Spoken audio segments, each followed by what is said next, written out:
Hi there, it's Lisa here on our 28th Sunday of Ordinary Time, and our first reading is from the second book of Kings, and this happens to be one of my favorite readings again. You keep hearing about my favorite readings.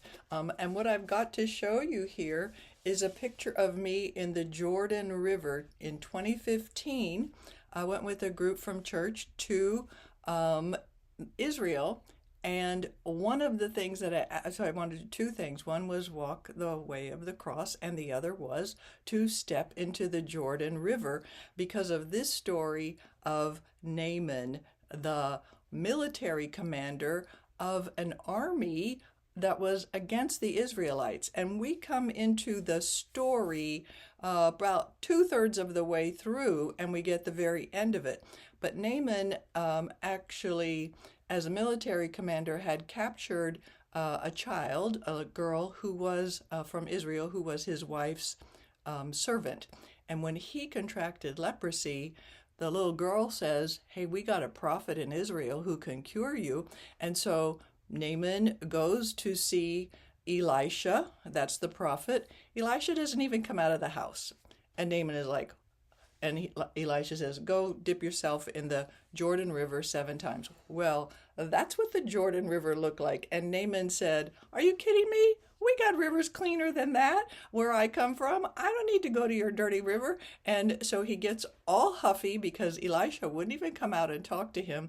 And Naaman's servant said, "Master, if he had given you something hard to do, you would have done it. Why not do this?" And so he actually talks Naaman into going into the river, and that's where it picks up.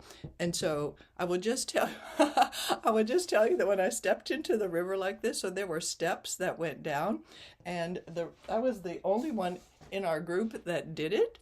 And I am so excited about it, and everyone is looking at me, and their faces are there's horror on their faces, and I think they were expecting like some kind of snake to come swim and just like chomp on me, right? And when nothing happened, then several other people just rolled up pants and took off shoes and stepped into the Jordan as well. So here's where our reading picks up. So Naaman's servant Gehazi actually convinces him to go do this, just go do this. So he went down and plunged into the Jordan 7 times at the word of Elisha, the man of God. So it starts out very strong. People, if they haven't heard this story before, the background, are not going to know. So just start out strong, because here's the miracle. His flesh became again like the flesh of a little child, and he was clean of his leprosy. So that's the miracle. Then there's more things that happen. So Naaman returns with his whole retinue to the man of God, to Elisha, who wouldn't even come out to talk to him, to tell him about go to the Jordan. On his arrival, he stood before Elisha and said, "Now I know that there is no God in all the earth except in Israel." So that's a whole softer voice, right? A whole different voice. "Please accept a gift from your servant." Whoa, this is the army commander of an enemy army, a military commander of the enemy, calling himself your servant to Elisha. Elisha replied, "So, will you take this gift? Please accept my thanks." Elisha replied, "As the Lord lives whom I serve, I will not take it."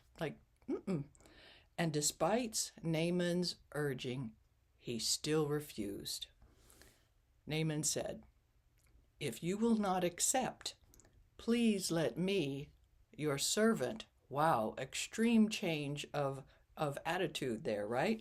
"Have 2 mule loads of earth." So to say that slowly so that people can hear, because we're not used to thinking in 2 mule loads.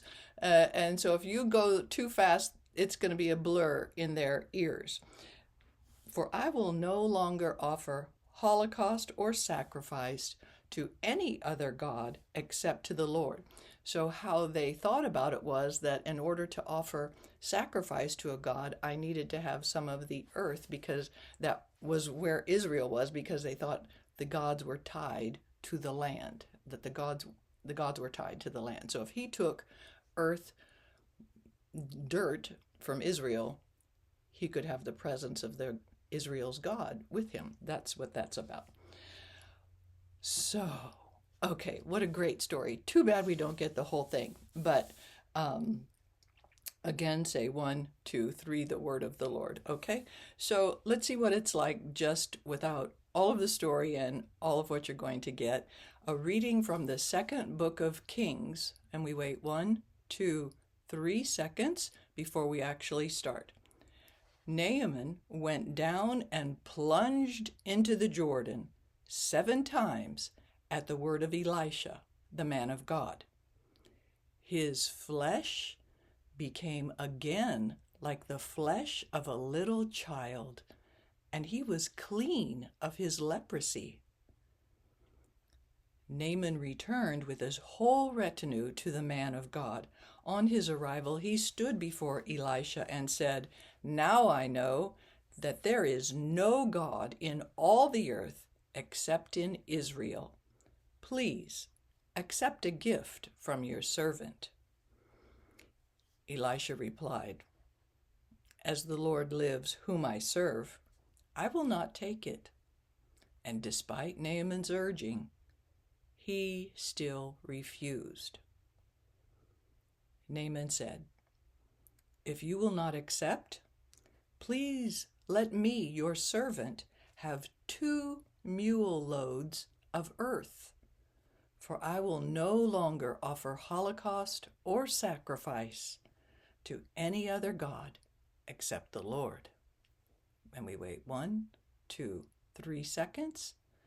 The word of the Lord. Nice and strong. Okay, go back and read the story for yourself. It's so much fun. And practice reading this aloud 5 times. Thank you. God bless.